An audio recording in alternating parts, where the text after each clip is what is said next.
Hello class, कैसे हैं आप सभी? आई होप आप सभी अच्छे होंगे और जमकर अपनी अच्छे से प्रिपरेशन कर रहे होंगे। चलिए आपकी प्रिपरेशन को थोड़ा सा और आगे बढ़ाते हैं। हमारा टॉपिक चल रहा था monetary policy of RBI. RBI की मौद्रिक नीति के बारे में हम पढ़ रहे थे। सबसे पहले लेक्चर में हमने कवर किया था what is monetary policy and who create. Monetary policy क्या है और इसको कौन बनाता है, उसमें ही हमने पढ़ा था मॉनेटरी पॉलिसी कमेटी के बारे में। फिर सेकंड लेक्चर में हमने पढ़ा था मॉनेटरी पॉलिसी टूल्स के बारे में। मौद्रिक नीति के क्या टूल्स हैं, इंस्ट्रूमेंट हैं, उनके बारे में पढ़ा था। दो तरह के टूल देखे थे, क्वांटिटेटिव टूल और क्वालिटेटिव टूल। क्वांटिटेटिव टूल्स को दो पार्ट में डिवाइड किया था और सबसे पहला पार्ट हमने उसी लेक्चर के अंदर डिस्कस किया था डायरेक्ट टूल के बारे में। फिर उससे नेक्स्ट लेक्चर के बारे में, यानी कि मैं कहूं कि प्रीवियस लेक्चर में हमने पढ़ा था इनडायरेक्ट टूल्स के बारे में। और आज की क्लास में हम कवर करेंगे क्वालिटेटिव टूल्स। क्वालिटेटिव टूल्स क्या होते हैं? जिनको मात्रात्मक टूल कहा जाता है। क्वांटिटेटिव टूल और क्वालिटेटिव टूल, मात्रात्मक टूल और गुणात्मक टूल, दोनों के बीच में मैं डिफरेंस को ऑलरेडी डिस्कस कर चुका हूं। फिर भी हल्का सा मैं आपको याद दिला देता हूं। क्वांटिटेटिव टूल्स की मदद से आरबीआई पूरी इकोनॉमी के अंदर मनी की सप्लाई को इंक्रीज या डिक्रीज कर सकती है। पूरी इकोनॉमी के अंदर, ठीक है, चाहे वो किसी भी सेक्टर के अंदर हो, ठीक है, सभी के सभी सेक्टर यानी को मिलाकर पूरी इकोनॉमी बोला जाता है। पूरी इकोनॉमी के अंदर जब मनी की सप्लाई को या मनी के फ्लो को इंक्रीज या डिक्रीज करना हो तो डायरेक्ट या इनडायरेक्ट टूल्स की या इन दोनों के कॉम्बिनेशंस को यूज किया जाता है। लेकिन जब किसी एक स्पेसिफिक सेक्टर के अंदर मनी की सप्लाई कम हो जाए या बहुत ज्यादा हो जाए, जैसे मान लीजिए एग्रीकल्चर सेक्टर के अंदर मनी की सप्लाई बहुत कम हो गई है, तो केवल उसी सेक्टर में मनी की सप्लाई बढ़े तो हम कौन से टूल यूज करें? या मान लीजिए हाउसिंग सेक्टर के अंदर बहुत ज्यादा पैसा हो गया है, उस वहां से पैसा निकालना हो तो हम कैसे टूल यूज करें? तो किसी एक स्पेसिफिक सेक्टर के अंदर जब मनी की सप्लाई को या कैश के फ्लो को इंक्रीज या डिक्रीज करना हो तो उसके लिए क्वालिटेटिव टूल्स को यूज किया जाता है, गुणात्मक टूल को यूज किया जाता है। मात्रात्मक टूल पूरी इकोनॉमी में बैलेंस करने के लिए, लेकिन क्वालिटेटिव टूल किसी एक स्पेसिफिक सेक्टर को बैलेंस करने के लिए यूज किए जाते हैं। मेरी इतनी सी बात आप समझ गए होंगे। तो क्वालिटेटिव टूल्स के अंदर आरबीआई के पास 5 तरह के टूल हैं। सबसे पहला टूल है क्रेडिट रेशनिंग, जिसको हम पीएसएल की मदद से, प्रायोरिटी सेक्टर लेंडिंग की मदद से करते हैं। दूसरा है मार्जिन रिक्वायरमेंट, थर्ड है मोरल सुएसन यानी कि नैतिक दबाव, और फोर्थ है डायरेक्ट एक्शन, और फिफ्थ होगा आपका सिलेक्टिव क्रेडिट कंट्रोल, जिसके अंदर हम किसी सेंसिटिव कमोडिटीज के लिए लोन वगैरह प्रोवाइड करना रिस्ट्रिक्ट कर देते हैं, उसको सिलेक्टिव क्रेडिट कंट्रोल कहते हैं। तो चलिए आइए इन सभी को डिटेल में डिस्कस करते हैं। कुछ चीजें मैं क्वांटिटी टूल लास्ट क्लास में डिस्कस कर चुका था, उनकी मैं आपको स्लाइड भी दिखा रहा हूँ। आपको चीजें रिवाइज हो जाएंगी कि हम क्या क्या पढ़ चुके हैं लास्ट क्लास के अंदर। तो पहुंचते हैं अपनी आज की स्लाइड पर।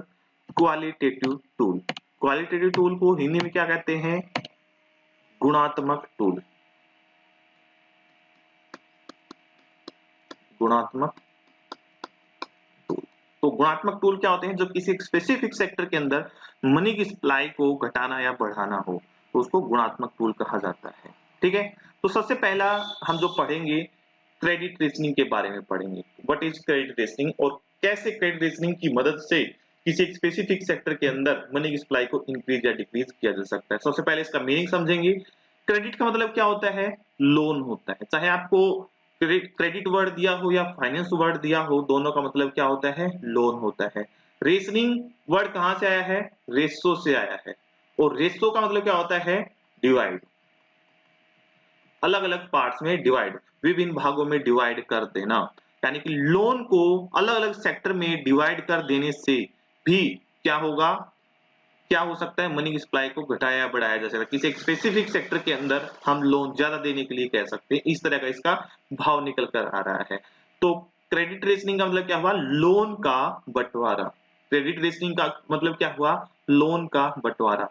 कौन से लोन का? जो एक बैंक लोन दे सकता है। एक बैंक एक फाइनेंशियल के अंदर जितना लोन देगा उसका बंटवारा कर देना ही क्या कहलाता है? क्रेडिट रेशनिंग कहलाता है। कैसे बंटवारा कर देना कि भाई हाउसिंग सेक्टर के अंदर आप कितना लोन दोगे, आप इंफ्रास्ट्रक्चर के अंदर कितना लोन दोगे, एजुकेशन के अंदर कितना लोन दोगे। अब जिस भी सेक्टर के अंदर पैसे की बहुत ज्यादा कमी हो तो वहां पर आरबीआई ये कह देगा कि इस सेक्टर के अंदर सबसे ज्यादा लोन देना है। जिस सेक्टर के अंदर बहुत ज्यादा लोन ऑलरेडी गया हुआ है, पैसा बहुत ज्यादा है, वहां से पैसा निकालना है, तो उस सेक्टर में कम लोन देने के लिए कह सकता है, उसी को क्या कहते हैं, क्रेडिट रेशनिंग कहते हैं। मैं एक बार दोबारा से सिंपल लैंग्वेज में आपको बताता हूं। एक बैंक जो लोन देगा उसको अलग अलग सेक्टर में डिवाइड करके परसेंटेज बता देना कि इस सेक्टर में मैक्सिमम आप इतना लोन दे सकते हो और मिनिमम इतना लोन देना ही देना है। ठीक है, तो उसको क्या कहा जाता है, क्रेडिट रेशनिंग कहा जाता है। मैं आपको कुछ चीजें सिखाऊंगा, तो यहाँ एक ब्लैंक स्लाइड पर आप ध्यान देंगे। एक बैंक है, एक बैंक है, एक बैंक के पास 100 रुपीज है। ये 100 रुपीज क्या थे, एनडीटीएल थे। एनडीटीएल क्या थे, एक बैंक के पास पब्लिक की कुल सभी तरह की डिपॉजिट यानी कि बैंक की कुल लायबिलिटी कह लेते हैं एनडीटीएल। उसमें से सीआरआर और एसएलआर मेंटेन करने थे, ये दोनों माइनस कर दिए थे। मान लीजिए अब मेरे पास 90 रुपीज बच गए हैं।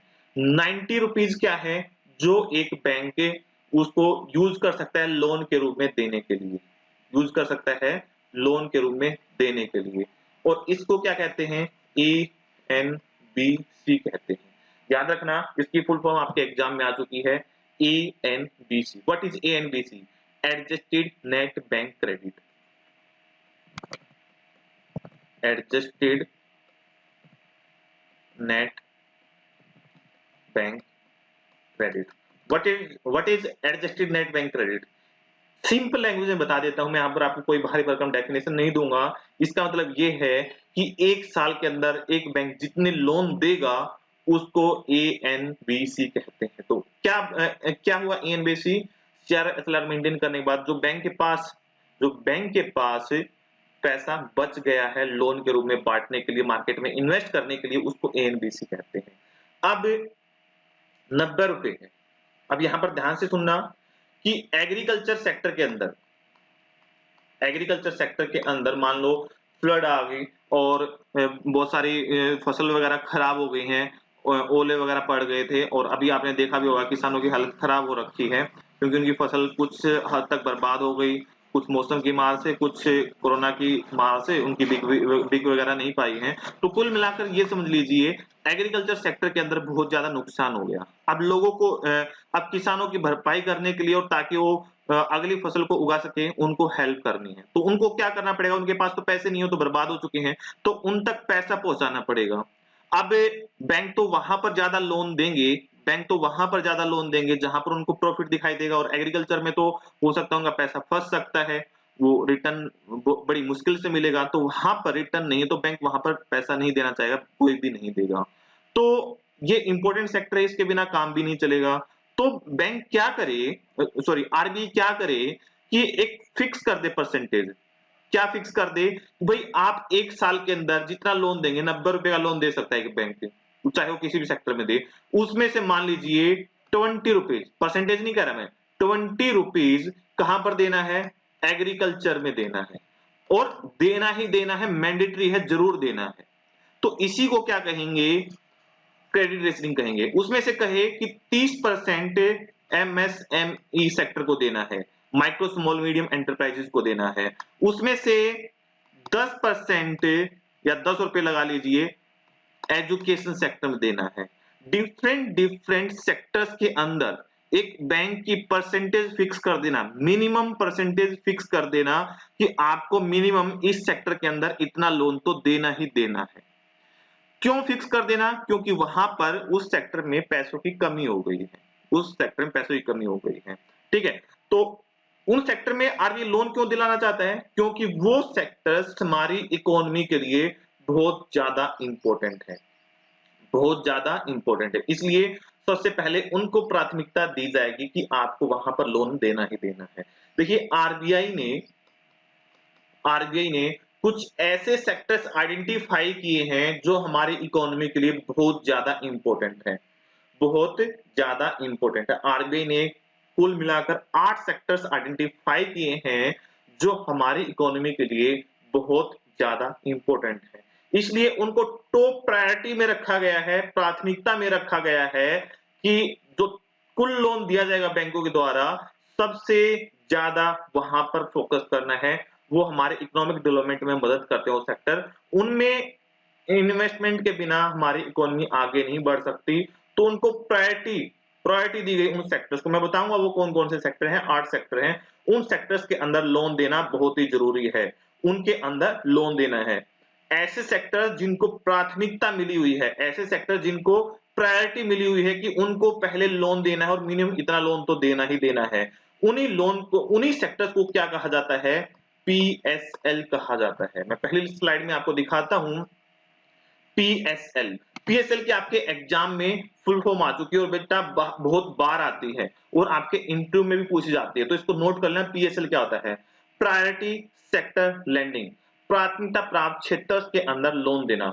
ऐसे सेक्टर्स जो बहुत ज्यादा इंपॉर्टेंट है, बहुत ज्यादा इंपॉर्टेंट है, उन सेक्टर्स में किसके लिए इंपॉर्टेंट है? हमारे इकोनॉमिक डेवलपमेंट के लिए, हमारी अर्थव्यवस्था के लिए, हमारे देश के लिए। उन सेक्टर्स में लोन देना ही क्या कहलाता है? पीएसएल कहलाता है। आरबीआई ने इन सेक्टर्स के अंदर मिनिमम परसेंटेज फिक्स की हुई है कि भाई आपकी जो एएनबीसी होगी, एएनबीसी क्या है? एडजस्टेड नेट बैंक क्रेडिट, कि एक बैंक एक साल के अंदर जितना लोन देगा या दे सकता है उसका कुछ परसेंटेज यहां पर, मिनिमम में इतना परसेंटेज तो यहां पर देना है, उसी को क्या कहते हैं? पीएसएल कहते हैं। तो जो लोन का बंटवारा किया है, एक साल में जितना लोन देगा उसको क्या कहते हैं? एएनबीसी कहते हैं। तो उसका जो बंटवारा किया है उसको क्या कहते हैं? क्रेडिट रेशनिंग कहते हैं। मेरी बात समझ में आई आपको? पीएसएल की मदद से क्रेडिट रेशनिंग की जाती है। और ज्यादा क्लियर हुआ? पीएसएल प्रायोरिटी सेक्टर लेंडिंग की मदद से क्रेडिट रेशनिंग की जाती है। तो in this RBI control the maximum amount of credit flow to a certain sector, किसी एक सर्टेन सेक्टर के अंदर पैसे का फ्लो घटाया बढ़ा सकता है। और ये सब करने के लिए क्या करता है आरबीआई? क्रेडिट रेशनिंग करता है। किसकी मदद से? पीएसएल की मदद से। आरबीआई में also make compulsory for the banks to provide certain percentage of their loan to a certain sector। certain sector कौन से हैं? जिनको प्राथमिकता मिली हुई है। तो अब ऐसे कौन कौन से सेक्टर्स हैं? 8 सेक्टर हैं। अब मैं उनके आपको नाम गिनवाऊंगा तो आपको वो याद रखने बड़े ही मुश्किल हो जाएंगे। उनको याद रखना आपके लिए क्या हो जाएगा? थोड़ा सा डिफिकल्ट हो जाएगा कि सीक्वेंस में याद नहीं रहेंगे। मैं 8 नाम आपको फटाफट बता दूं तो उसके लिए मैंने आपके लिए एक ट्रिक बनाई है। उन 8 सेक्टर्स के अंदर उन 8 सेक्टर्स को कैसे आप याद रखेंगे? तो आपको बस एक लड़की का नाम या एक स्टेट का नाम याद रखना है या उसकी बाउंड्रीज का नाम याद रखना है। मैं आपको 2 कीवर्ड दे रहा हूं, एचआर, एचआर सीमा, एचआर सीमा और ओ से अदर। एचआर सीमा, एचआर का मतलब बेटा आप यहां पर आप समझना चाहो ह्यूमन रिसोर्सेज डिपार्टमेंट समझ सकते हो, या एचआर हरियाणा की भी शॉर्ट फॉर्म होती है, कैसे भी आप याद कर लो। सीमा का मतलब क्या है? किसी एक गर्ल का भी नाम हो सकता है, किसी एक लड़की का भी नाम हो सकता है, और या आप कह सकते हैं किसी स्टेट की या देश की बाउंड्री भी हो सकती है, या आप इस तरह से भी याद रख सकते हैं एचआर सीमा को कि एक सीमा नाम की लड़की एचआर डिपार्टमेंट में काम करती है, ठीक है। और या इस तरह से भी याद रख सकते हैं आप कि हरियाणा की जो बाउंड्री है, बाउंड्री को हिंदी में क्या कहते हैं? सीमा। हरियाणा की जो सीमा है दिल्ली से टच होती है, पंजाब से टच होती है, ठीक है। तो इस तरह से कैसे भी याद करके ये याद रखो, इससे आपको डिपार्टमेंट्स के नाम याद हो जाएंगे। तो मैं अब यहाँ पर लिखूंगा नहीं, आपको मैं जस्ट बोल रहा हूँ डिपार्टमेंट्स के नाम, आप लिखना चाहो तो लिख सकते हैं। तो ऐसे कौन कौन से सेक्टर्स हैं? देखिए, हाउसिंग, हाउसिंग सेक्टर हमारी इकोनॉमी के लिए बहुत ही इंपॉर्टेंट है। अगर हाउसिंग के अंदर लोन नहीं दिया जाएगा तो हमारा देश डेवलप नहीं करेगा। अगर लोगों के पास रहने के लिए घर ही नहीं होगा तो हम डेवलप कहां से हमारी देश डेवलप होगा? कहां से हम डेवलप दिखाई देंगे अगर लोगों के पास रहने के लिए छत ही नहीं होगी? और जब हाउसिंग सेक्टर के अंदर लोन दिया जाता है तो सारे सेक्टर्स ही अपने आप डेवलप होने स्टार्ट हो जाते हैं। जैसे हाउसिंग सेक्टर के अंदर जो इंफ्रा है, जो सीमेंट वगैरह है, उस सेक्टर की डिमांड बढ़ती है। जो मजदूर वगैरह लोग होते हैं, ठीक है, जो घर बनाते हैं, उन लोगों को रोजगार मिलता है, उनकी परचेजिंग पावर बढ़ती है, फिर वो पैसा यूज करते हैं जो उनको मिला है। इस तरह से इकोनॉमी के अंदर सर्कुलेशन बढ़ता है। बात समझ में आई? ठीक है। दूसरा है रिन्यूएबल एनर्जी। रिन्यूएबल एनर्जी क्या क्या होती है? जैसे विंड एनर्जी, सोलर एनर्जी, ये सब क्या है? रिन्यूएबल एनर्जी है। तो जो हमारे पास नेचुरल रिसोर्सेज हैं, जैसे पेट्रोलियम है, जैसे गैस वगैरह है, ये तो कभी ना कभी खत्म हो जाएंगे, ये लिमिटेड है। लेकिन रिन्यूएबल एनर्जी क्या है? विंड एनर्जी, सोलर एनर्जी, तो इन पर हमें आगे फ्यूचर में फोकस होना है। तो इनके ग्रोथ के लिए यहाँ पर इन्वेस्टमेंट होना जरूरी है और इन सेक्टर्स के अंदर लोन दिया जाना जरूरी है। जो भी मैन्युफैक्चरर है या एक्सपोर्टर है, इस सेक्टर के अंदर काम कर रहे हैं तो उनको ज्यादा से ज्यादा लोन प्रोवाइड कराया जाए। यहाँ पर एक परसेंटेज फिक्स कर देंगे।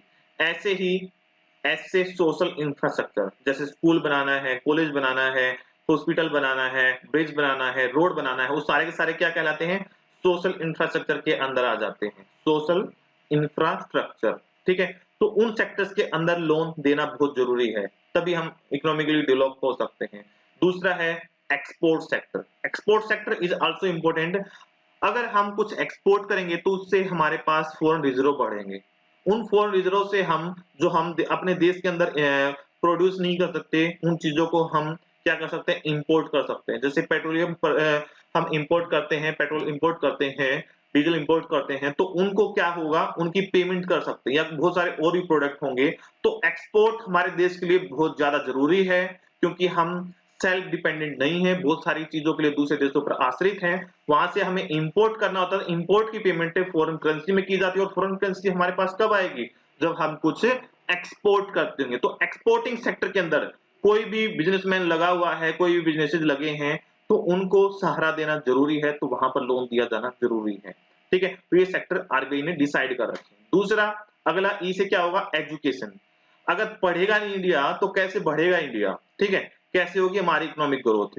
अगर हम एजुकेटेड ही नहीं होंगे तो कहां से हमारी ग्रोथ दिखाई देगी? तो एजुकेशन सेक्टर के अंदर लोन प्रोवाइड कराना बहुत जरूरी है। तो वहां पर भी ये भी मुख्य सेक्टर्स के अंदर, यानी कि प्रायोरिटी सेक्टर के अंदर रखा गया है इन सभी को। अगला है एम से MSME. MSME micro small medium enterprises. ये जो छोटे लघु कुटीर उद्योग है, ये हमारी इकोनॉमी के क्या है? बैकबोन है, रीढ़ की हड्डी है। सबसे ज्यादा जो रोजगार है वो एमएसएमई सेक्टर प्रोवाइड करता है। ठीक है? और हमारी डोमेस्टिक नीड को भी सबसे ज्यादा एमएसएमई सेक्टर ही प्रोवाइड करता है। तो इस सेक्टर पर स्पेशल ध्यान दिया जाना जरूरी है, और इस सेक्टर को भी लोन पहुंचना चाहिए, पैसा पहुंचना चाहिए। तो इनके लिए भी इनको भी टॉप प्रायोरिटी लिस्ट के अंदर रखा गया है कि इन सेक्टर के अंदर लोन देना ही देना है। अगला है एग्रीकल्चर सेक्टर। एग्रीकल्चर हमारी जो इकोनॉमी है वो कृषि बेस्ड है। ठीक है? एग्रीकल्चर बेस्ड है, तो कृषि प्रधान देश है हमारा। तो यहाँ पर किसानों तक उचित मात्रा में पैसा पहुंच सके, ताकि वो प्रोडक्शन कर सकें, नई फसलें उगा सकें, तो उन तक भी लोन पहुंचना जरूरी है। तो agriculture sector is also the most important sector. और से अदर, अदर जैसे अदर में क्या काम करोगे आप? जैसे सेल्फ हेल्प ग्रुप, उन तक पैसा पहुंच सके। ठीक है?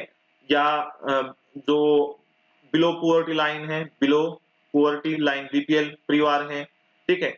जैसे, या फिर मैं कहूं कि जो फिजिकली हैंडीकैप्ड हैं, चैलेंज पर्सन हैं, वो लोग अगर कुछ काम करना चाहते हैं तो उन तक भी पैसा पहुंच सके, अदर सेक्टर के अंदर उनको रखा जाता है। तो ये ऐसे आरबीआई ने सेक्टर आइडेंटिफाई किए हैं। अगर हमें इकोनॉमिक ग्रोथ चाहिए तो यहाँ पर लोन दिया जाना जरूरी है, और यहाँ पर इन सेक्टर्स के अंदर बैंक लोन देकर खुश नहीं होते हैं, क्योंकि उनका पैसा अक्सर यहाँ पर फंस जाता है, क्योंकि यहाँ पर गारंटी वगैरह उनको बहुत कम मिल पाती है लोन के अगेंस्ट, तो वो यहाँ लोन नहीं देना चाहते। इसलिए आरबीआई ने डिसाइड कर दिया कि आपको इन 8 सेक्टर के अंदर अपने एएनबीसी का कुछ परसेंटेज यहाँ पर डिफरेंट डिफरेंट सेक्टर्स के अंदर आपको लोन देना ही देना है। जैसे मैं एग्जांपल दूं कि एग्रीकल्चर सेक्टर के अंदर 20% लोन, अपने एएनबीसी का 20% लोन तो देना ही देना है। अगर आप एक साल में 100 रुपए दे सकते हैं, लोन दे सकते हैं, तो उसमें से 20 रुपए तो आपका लोन एग्रीकल्चर के अंदर जाना ही जाना चाहिए। मेरी बात समझ में आई? ऐसे ही एमएसएमई सेक्टर का, ऐसे ही अलग-अलग सेक्टर की परसेंटेज फिक्स की हुई है। हाउसिंग सेक्टर के अंदर इतने लाख का लोन जाना ही जाना चाहिए। अब अगर मैं इनको ज्यादा एक्सप्लेन करूंगा तो उसका मतलब ये होगा कि मैं आपको पूरा पूरा पीएसएल सेक्टर पढ़ा रहा हूं, और पीएसएल की तो मैं आपसे एक अलग क्लास लूंगा, उसके अंदर complete complete PSL priority sector lending ही पढ़ाऊंगा बहुत ज्यादा डिटेल में, क्योंकि वो आपके इंटरव्यू का टॉपिक है। तो यहाँ पर इसको एक्सप्लेन करना इतना ही सही रहेगा। मैंने अभी तक क्रेडिट रेशनिंग समझाया है। क्रेडिट रेशनिंग का मतलब क्या है कि एक बैंक जितना लोन दे सकता है, उसको डिफरेंट डिफरेंट सेक्टर्स के अंदर उसकी मिनिमम परसेंटेज फिक्स कर देना कि आपको इन सेक्टर्स के अंदर इतना लोन तो देना ही देना है, और जिस सेक्टर के अंदर बहुत ज्यादा कमी हो रखी है, उस सेक्टर के अंदर ज्यादा परसेंटेज फिक्स कर दी जाएगी। ज्यादा मिनिमम परसेंटेज फिक्स कर दी जाएगी, और जिस सेक्टर के अंदर बहुत ज्यादा पैसा हो रखा है उस सेक्टर में मना किया जा सकता है और उसकी परसेंटेज को कम किया जा सकता है। यही क्या कहलाता है, क्रेडिट रेशनिंग कहलाता है। क्लियर हुआ? आगे बढ़ते हैं, अगले पॉइंट पर चलते हैं। अगला पॉइंट है margin requirement. What is margin requirement? Margin requirement को लोन टू वैल्यू रेशो भी बोला जाता है। तो अब लोन टू वैल्यू रेशो क्या होती है उसके बारे में पढ़ेंगे। देखो, मैं यहां पर एक चीज समझाता हूं कि एक पर्सन है, ये बैंक के पास गया, ठीक है, और इसको क्या चाहिए, लोन चाहिए। बैंक ऐसे तो किसी को लोन नहीं देगा, बैंक मांगेगा सिक्योरिटी, कोलेटरल, ठीक है, कुछ ना कुछ गिरवी रखने के लिए। तो ए पर्सन के पास 100 रुपए, ए पर्सन के पास 100 रुपए की प्रॉपर्टी है, या 100 करोड़ की प्रॉपर्टी बोल सकते हो, 100 करोड़ की प्रॉपर्टी है। इस 100 करोड़ की प्रॉपर्टी के बदले में मुझे ये बताइए, सॉरी, बैंक, कमर्शियल बैंक है जो, कितना लोन देंगे? क्या वो 200 करोड़ का लोन दे देंगे? क्या 150 करोड़ का लोन दे देंगे? क्या 100 करोड़ का लोन दे देंगे? अगर मान लो 100 करोड़ का लोन उन्होंने आज के टाइम दे भी दिया, तो कल को हो सकता है इस प्रॉपर्टी की वैल्यू गिर जाए, और वो पर्सन अगर लोन की भी पेमेंट ना करे और इसको बैंक बेचना भी चाहे, तो ये मान लो 50 करोड़ में ही बिके, तो बैंक को तो लॉस हो गया ना। तो बैंक क्या करेगा, इस पर 100 करोड़ का भी लोन नहीं देगा, प्रॉपर्टी की वैल्यू से कम ही लोन देगा। ये तो बात आप अच्छे से समझते होंगे। तो इस पर लोन कितना दिया, इस पर लोन कितना दिया, इस पर लोन दिया मान लो 60 रुपीज। इस पर कितना लोन दिया, 60 रुपीज। और कितने का लोन नहीं दिया, 40 रुपीज या 40 करोड़ का लोन नहीं दिया, जो भी आप समझे, ठीक है। तो ये जो 40 है ना, यही क्या है, मार्जिन रिक्वायरमेंट है। यही क्या है, एमआर है। क्या है, मार्जिन रिक्वायरमेंट। मार्जिन रिक्वायरमेंट क्या होता है कि एक प्रॉपर्टी के अगेंस्ट, एक प्रॉपर्टी की वैल्यू के अगेंस्ट जितना कम लोन दिया है उसको मार्जिन रिक्वायरमेंट कहते हैं, उसको मार्जिन रिक्वायरमेंट कहते हैं। और ये 60 क्या है, ये 60 ये है लोन टू वैल्यू। 60 क्या है, लोन टू वैल्यू। एक प्रॉपर्टी की वैल्यू पर जितना लोन दिया उसको क्या कहते हैं, लोन टू वैल्यू कहते हैं। उसको क्या कहते हैं, लोन टू वैल्यू कहते हैं। और जितने का लोन नहीं दिया उसको क्या कहते हैं, मार्जिन रिक्वायरमेंट। तो यहां पर आप इस चीज को समझ रहे हो, इस चीज मार्जिन रिक्वायरमेंट का मतलब क्या हुआ। अब मेरी बात को ध्यान से सुनो, आरबीआई ये कह रहा है कि मैं मार्जिन रिक्वायरमेंट को इंक्रीज डिक्रीज करके भी मार्केट में मनी की फ्लो को, कैश के फ्लो को कंट्रोल कर सकता हूं, इंक्रीज डिक्रीज कर सकता हूं। कैसे? मान लो मार्केट के अंदर बहुत ज्यादा पैसा हो रखा है, मान लो मार्केट के अंदर बहुत ज्यादा पैसा हो रखा है, और एक पर्सन लोन लेना चाहता है, और वो 100 रुपए की प्रॉपर्टी लेकर गया बैंक के पास, 100 रुपए की प्रॉपर्टी लेकर गया बैंक के पास, और उस पर जनरली 60 रुपीज का लोन मिल जाता था। उस पर जनरली 60 रुपीज का लोन मिल जाता, 100 रुपए की प्रॉपर्टी के कोलेटरल्स लेकर गया। लेकिन अब आरबीआई क्या कह रहा है कि मार्केट में बहुत ज्यादा पैसा हो रखा है, तो मार्केट से मुझे पैसा कम करना है। मार्केट से मुझे पैसा कम करना है तो मैं मार्जिन रिक्वायरमेंट को बढ़ा दूंगा, मार्जिन रिक्वायरमेंट को बढ़ा दूंगा, और मैं लोन टू वैल्यू को घटा दूंगा। अब 100 रुपए की प्रॉपर्टी पर मान लीजिए केवल 30 रुपए का लोन दे रहा है, ठीक है, तो 70 रुपीज क्या हो गया, एम आर हो गया, और 30 रुपीज क्या हो गया, एलटीवी हो गया। एग्जाम में एलटीवी की भी फुल फॉर्म आ चुकी है, लोन टू वैल्यू, ठीक है। एक वैल्यू पर कितना लोन दिया बैंक ने, उसको क्या, उसको ये कहेंगे। अब इससे फर्क क्या पड़ा कि अगर वो मान लो 60 रुपीज का ही देता तो मार्केट में 60 रुपीज का फ्लो बढ़ जाता, लेकिन अब उसने 30 रुपए का दिया है, 30 रुपए का दिया है, तो अब मार्केट में केवल 30 का ही फ्लो बढ़ा, और 60 माइनस 30, 30 का फ्लो बढ़ने से उसने क्या कर दिया है, रोक दिया। 30 का फ्लो बढ़ने से रोक दिया। यहां पर आपको दिखाई दे रहा होगा, कैमरा आ गया होगा यहां पर, तो मैं इसको एक बार फिर से बताता हूं मैं आपको, ठीक है। तो 100 रुपए की प्रॉपर्टी थी, उस पर बैंक ने केवल 30 रुपए का लोन दिया। पहले 60 रुपीज का लोन मिलता था, लेकिन अब 30 का ही मिला। तो 30 क्या है, एलटीवी है, लोन टू वैल्यू है। एक वैल्यू पर कितना लोन मिला उसको लोन टू वैल्यू कहा जाता है। और 70 रुपीज का नहीं मिला, भाई 70 रुपीज का क्यों नहीं मिला, 70 रुपीज उसको कम माना, ठीक है, तो उसको क्या कहेंगे, एमआर कहेंगे। एक प्रॉपर्टी की वैल्यू से जितना कम लोन दिया उसको क्या कहेंगे, एमआर कहेंगे। कितना कम दिया, 70 कम दिया। तो 70 रुपीज मिलेंगे नहीं, कभी ये सोच रहे हो 70 ये मिले नहीं, क्यों नहीं मिले भाई आपकी प्रॉपर्टी तो आपकी प्रॉपर्टी है, उसको तो एज ए कोलेटरल यूज कर रहे हैं ना, कि भाई भविष्य में कुछ भी हो सकता है, आपकी प्रॉपर्टी की वैल्यू गिर सकती है, तो हम आपकी प्रॉपर्टी की वैल्यू कम आंक रहे हैं। खरीद नहीं रहा बैंक, बस उसको एज ए सिक्योरिटी रख रहा है। तो 70 रुपीज क्या हो गया, एमआर हो गया। आरबीआई ये कह रहा है कि मैं मार्जिन रिक्वायरमेंट को इंक्रीज डिक्रीज करके भी मार्केट में मनी की सप्लाई को घटाया बढ़ा सकता हूं। आरबीआई ने देखा कि मान लो मार्केट के अंदर बहुत ज्यादा मनी हो रखी है, तो अब और जाने से रोकनी है या कम करनी है। अगर मैं जनरली 60 रुपीज का लोन देता, 60 रुपीज एलटीवी होता, तो क्या होता, 60 रुपीज का फ्लो बढ़ता मार्केट में, लेकिन मैंने अब 30 का ही लोन दिया है, तो 30 का बाकी के 30 का फ्लो बढ़ने से मैंने रोक लिया, कंट्रोल कर लिया। ठीक है, बहुत ज्यादा जाता उसको मैंने कम कर दिया। समझ में आया बात? अगर मान लो मार्केट के अंदर बहुत कम पैसा हो रखा है, मार्केट के अंदर बहुत कम पैसा हो रखा है, मैं एक एग्जांपल और देता हूं। भाई इन चीजों को एग्जांपल से ही समझा जाएगा, ठीक है, इनकी थ्योरी रटने की कोशिश मत करो, एग्जांपल से ही सारी चीजें होंगी। ठीक है, मैं एक एग्जांपल और देता हूं मैं आपको। अब मैं आपको एग्जांपल दूंगा कि मार्केट में पैसे की कमी हो रखी है। मार्केट में पैसे की कमी क्या हो रखी है, मान लो ये एक फार्मर है, ये पर्सन आपके सामने है, फार्मर है, और एग्रीकल्चर सेक्टर में पैसे की कमी हो रखी है। तो कमी हो रखी है तो मार्केट में पैसा बढ़ाना है। तो ये जो पर्सन है, ठीक है, ये जो पर्सन है, अब इसको भेजना, अब इसको बैंक से लोन लेना है।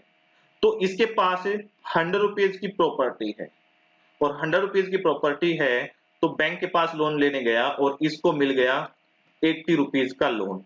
80 रुपीज का, 100 रुपए की प्रॉपर्टी पर 80 रुपीज का लोन मिल गया, और 20 का लोन नहीं मिला, 20 का लोन नहीं मिला, यानी कि 20 रुपए कम लोन मिला। तो 80 रुपीज क्या है, 80 रुपीज है लोन टू वैल्यू, एक प्रॉपर्टी पर जितना लोन मिला। ठीक है, और 20 रुपीज क्या है, 20 रुपीज है मार्जिन रिक्वायरमेंट। और जनरली कितने रुपए का लोन मिल जाता था, 60 का, लेकिन अब इसको 20 बढ़कर मिला है। क्या है, 20 बढ़कर मिला है। अब क्या होता, अगर जनरल कंडीशन होती तो इसको 60 रुपीज मिलते, एग्रीकल्चर सेक्टर के अंदर 60 रुपीज जाते, लेकिन एग्रीकल्चर सेक्टर के अंदर पैसे की कमी हो रखी थी, तो अब आरबीआई ने क्या किया, मार्जिन रिक्वायरमेंट को कम कर दिया, बैंकों ने मार्जिन रिक्वायरमेंट को कम कर दिया, ज्यादा का लोन देना स्टार्ट कर दिया। तो 20 रुपीज ज्यादा का लोन दिया, 80 का दिया, तो एग्रीकल्चर सेक्टर के अंदर 20 का फ्लो और एक्स्ट्रा बढ़ गया, पहले 60 का था प्लस 20 और हो गया, तो 80 का फ्लो बढ़ गया मार्केट के अंदर। धीरे धीरे इस तरह से एग्रीकल्चर सेक्टर के अंदर ज्यादा लोन दिया जाएगा। ठीक है, कम वैल्यू पर ज्यादा लोन दिया जाएगा।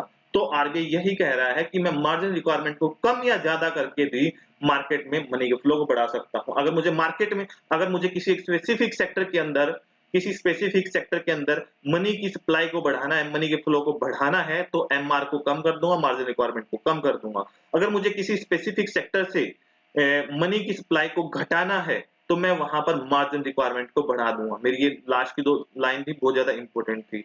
ठीक है, समझ में आया होगा आई होप। अगर नहीं समझ में आया तो एक बार रिपीट करके देख लें वीडियो को। ठीक है, मैं यहाँ पर भी आपको बता देता हूँ। RBI can prescribe the margin against collateral, margin set कर सकता है, भाई इतने रुपए की आप सिक्योरिटी लेकर आओगे तो मैं कितने का लोन दूंगा, मार्जिन सेट कर दिया।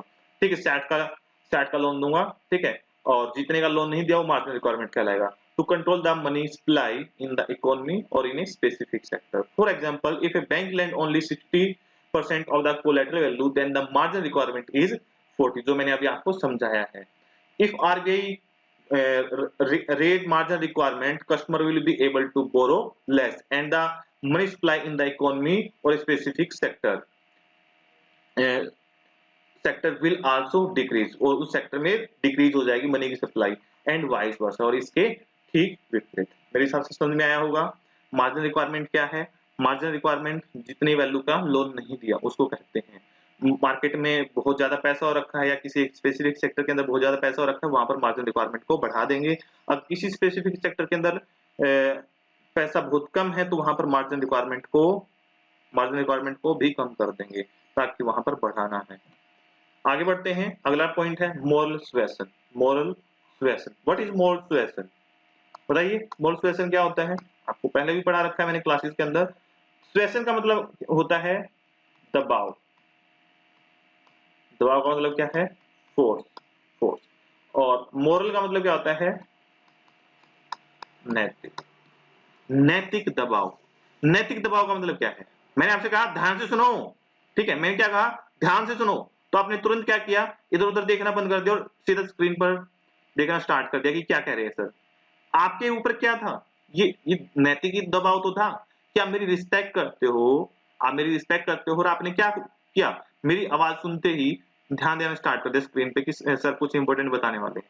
आप क्लास में बैठे हो, मैंने कहा आप क्लास के बाहर खड़े हो और मैंने कहा कि अंदर चलो, ठीक है? तो आप सीधे अंदर चले गए। आप क्लास के अंदर बहुत ज़्यादा हँसी-मज़ाक कर रहे थे और जैसे ही मैंने क्लास के अंदर एंट्री की, आप सारे चुप हो गए, सीधे श्री बच्चों की तरह बैठ गए। ये सब क्या है? मोरल सुएसन। आप मेरी रिस्पेक्ट करते हो, आपके ऊपर नैतिक दबाव है कि भई सर आ गए हैं, सर के आगे हमें कोई भी शरारत नहीं करनी है। तो आपने क्या किया? आपने मेरी रिस्पेक्ट की।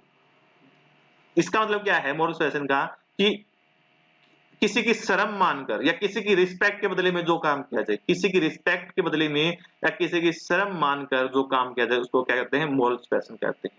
जैसे अब मैं आपको रियल एग्जांपल देता हूँ। जैसे अब कोविड-19 की वजह से इकोनॉमी की हालत खराब हो रखी है। मार्केट के अंदर इकोनॉमी के अंदर बिल्कुल पैसा नहीं है।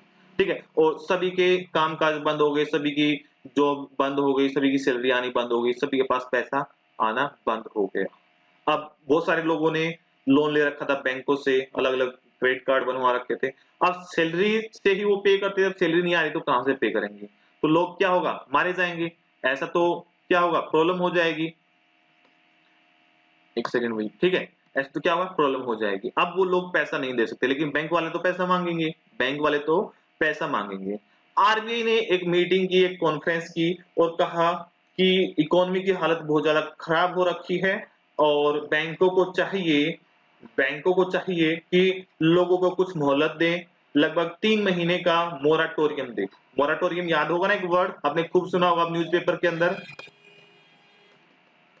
मोराटोरियम। मोराटोरियम का मतलब क्या है? अस्थायी प्रतिबंध। अस्थायी प्रतिबंध यानी कि कुछ मोहलत दे देना, 3 महीने का मोराटोरियम दे। ये कोई दबाव तो नहीं डाला, क्या है? आरबीआई ने कोई ऑर्डर तो पास नहीं किया कि भई सभी बैंकों को देना ही देना है। भई कोविड-19 के चलते सभी की हालत खराब है, तो आरबीआई ने बस एक प्रेस कॉन्फ्रेंस के थ्रू क्या कहा कि सभी बैंकों को कुछ टाइम का लगभग 3 महीने का मोराटोरियम की सुविधा देनी चाहिए कस्टमर को। मोरेटोरियम का मतलब क्या समझ में आ रहा है? भई कुछ समय के लिए वो जो ईएमआई वगैरह हैं वो पे ना कराएँ, उनको 3 महीने बाद पे करवाएँ। माफ़ नहीं करने की कह रहा हूँ मैं, वो कह रहे हैं कि कुछ टाइम के बाद लेना स्टार्ट करें, अभी लोगों के पास पैसा नहीं है। तो इस बात को के लिए कोई ऑर्डर पास नहीं किया आरबीआई ने। आरबीआई ने कहा और बैंकों ने सुन लिया और उस बात को फॉलो करना स्टार्ट कर दिया क्योंकि वो उसका बड़ा है, शर्म करते हैं, रिस्पेक्ट करते हैं, ठीक है? और लोगों को मोरेटोरियम की सुविधा देनी स्टार्ट कर दी। इसी को कहते हैं बेटा moral सुएसन। Moral suasion is just as a request by the RBI to the commercial bank to take so and so actions and measure in so and so trend of the economy. Economy की ऐसी-ऐसी हालत को देखते हुए ये step लेने चाहिए, ऐसी रिक्वेस्ट आरबीआई करता है बैंकों को और बैंक वैसा ही करना स्टार्ट कर देते हैं। इसी को मोरल सुएसन कहते हैं। मैंने कोविड-19 के एग्जांपल से आपको ये समझाने की मदद की।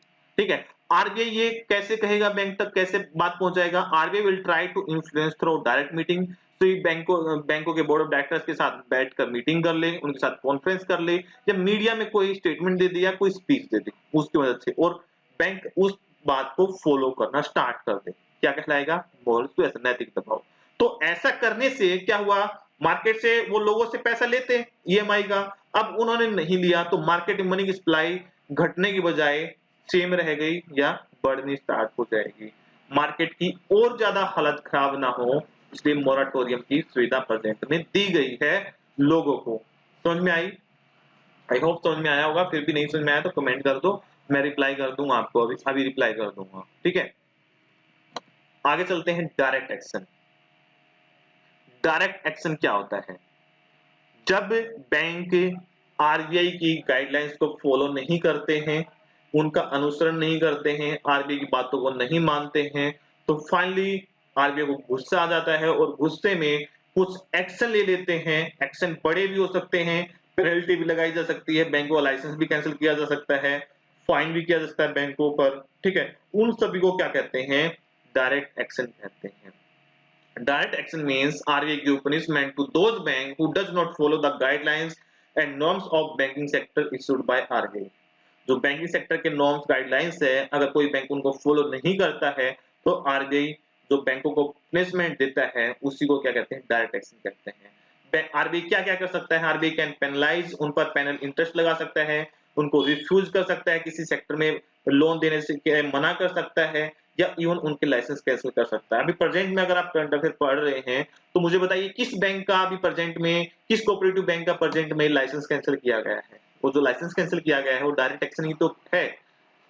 वो कोऑपरेटिव बैंक आरबीआई की बातों को नहीं मान रहा था, फॉलो नहीं कर रहा था, तो लाइसेंस कैंसिल कर दिया। उस बैंक का नाम है सीकेपी। सीकेपी। अब मुझे सीकेपी की फुल फॉर्म कमेंट बॉक्स में लिखकर बताइए। सीकेपी कोऑपरेटिव बैंक और किस स्टेट के अंदर है, चलो मैं बता देता हूँ, महाराष्ट्र के अंदर है, ठीक है। तो आप मुझे सीकेपी की फुल फॉर्म बताइए। तो ये क्या कहलाएगा, डायरेक्ट एक्शन कहलाएगा, ठीक है।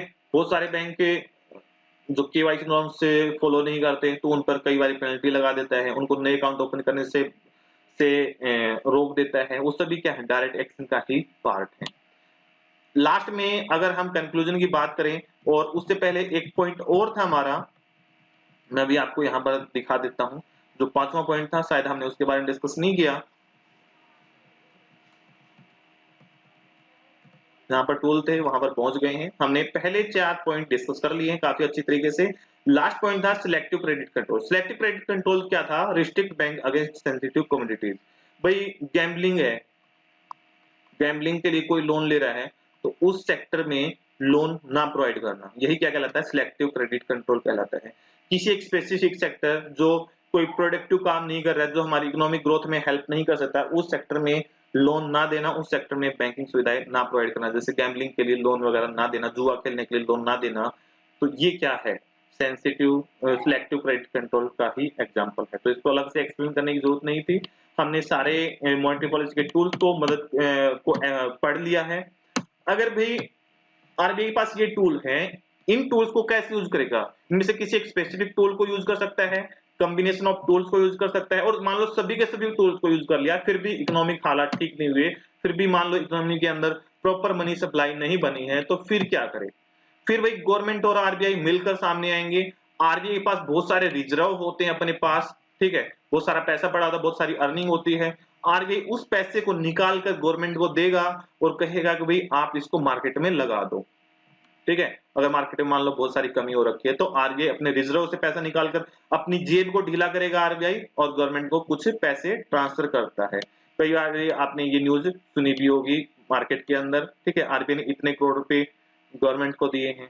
अगर मान लो फिर भी ना हो तो फिर गवर्नमेंट सामने आएगी और कहेगी कि हम एक आर्थिक पैकेज लेके आए हैं, ठीक है। और जैसे मान लो अभी मैंने ये 2 दिन लेट वीडियो रिकॉर्ड इसीलिए की कि मैं देख रहा था कि गवर्नमेंट की तरफ से क्या राहत पैकेज आता है, मार्केट को कैसे स्टेबल किया जा सकता है। अभी आपने देखा होगा कि नरेंद्र मोदी ने 20 लाख करोड़ का, ठीक है, आर्थिक पैकेज, इकोनॉमिक पैकेज अनाउंस किया है। अब वो देखना बाकी है कि वो 20 लाख करोड़ पे किस किस सेक्टर में किस तरह से डाले जाएंगे ताकि इकोनॉमी को हमारी को बूस्ट मिले, हर सेक्टर में पैसा घूमे और हमारी जो इकोनॉमी है वो पटरी पर आ जाए। तो ये सब टूल होते हैं, और फिर भी जरूरी ये सारे के सारे टूल काम करेंगे, और एक लंबा समय लग सकता है इकोनॉमी की हालत सुधारने में, कई साल भी लग सकते हैं, ठीक है। तो ऐसे ही चीजें चलती रहती हैं। हमारे पास ये टूल हैं, हमारे पास ये मेडिसिन है। अगर जैसे कोविड-19 का इलाज नहीं है, ऐसे ही कुछ टैबलेट दी जाती है, तो हमारे पास भी यही जो टैबलेट्स हैं मॉनेटरी पॉलिसी टूल्स के, इन्हीं को यूज करते हैं। इनसे ही हो सकता है, कुछ हो सकता है, तो नहीं फिर कुछ नहीं हो सकता है, ठीक है। तो कोई हार्ड एंड फास्ट रूल नहीं है। तो अब हम लास्ट में कंक्लूजन कर लेते हैं, कंक्लूड कर लेते हैं हमारी मॉनेटरी पॉलिसी को, और यहाँ से भी देख लेते हैं कि आपके एग्जाम में क्या-क्या क्वेश्चन आए हैं, ठीक है। तो आपसे एग्जामिनर या इंटरव्यूअर आपसे पूछ सकता है टू कॉम्बैट इन्फ्लेशन हमें क्या करना चाहिए। इन्फ्लेशन को कंट्रोल में करने के लिए आप किस तरह की मॉनेटरी पॉलिसी को अप्लाई करेंगे, या आप क्या करेंगे। सबसे पहले क्या करेंगे, मनी की सप्लाई को रिड्यूस करेंगे, मनी की सप्लाई को रिड्यूस करना चाहिए। आपसे पूछे कि इन्फ्लेशन के दौरान किस तरह की मॉनेटरी पॉलिसी अपनानी चाहिए? तो इन्फ्लेशन के दौरान टाइट मॉनेटरी पॉलिसी अपनानी चाहिए। टाइट का मतलब क्या है भई? मान लो आपकी मुट्ठी में बहुत सारा पैसा है, उसको मुट्ठी को बिल्कुल टाइट कर लिया, पैसा ना निकले। मतलब मार्केट के अंदर पैसा कम जाना चाहिए। टाइट कर दो अपनी मुट्ठी को ताकि मार्केट में पैसा ना जाए। तो आरबीआई टाइट कर दे मुट्ठी को कि मार्केट में पैसा ना जाए। तो टाइट मॉनेटरी पॉलिसी इस तरह से याद रख लो। या हम कह सकते हैं डियर मनी पॉलिसी या मॉनेटरी पॉलिसी अपनानी चाहिए आरबीआई को इन्फ्लेशन को कंट्रोल करने के लिए। डियर मॉनेटरी पॉलिसी का मतलब क्या है कि मार्केट में पैसा ना जाने देना। तीनों बातों का एक ही मतलब है, वर्ड अलग-अलग यूज किए गए हैं, एग्जामिनर अलग-अलग वर्ड यूज करके पूछ सकता है। ठीक है? टाइट मॉनेटरी पॉलिसी कब अपनाई जाती है? आप क्या कहेंगे? During inflation. Dear monetary policy कब अपनाई जाती है?